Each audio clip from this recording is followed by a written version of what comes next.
Eu assisti do começo do programa agora, Bel. Quando eu comecei a ajudar. É que eu sou medrosa. É, eu também, eu tô vencendo muita coisa. Chegar lá em cima, cara, e ele que acabou as furias, que eu vou mandar mais já.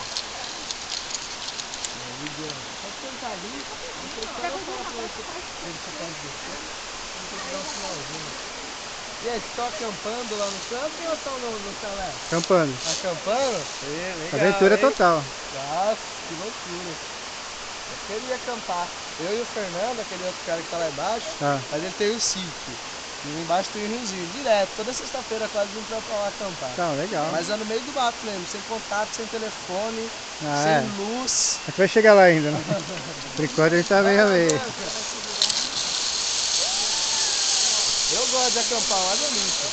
Eu tenho 4 barracas em casa. Olha que bacana. Ai, que doida! É muito legal, gente.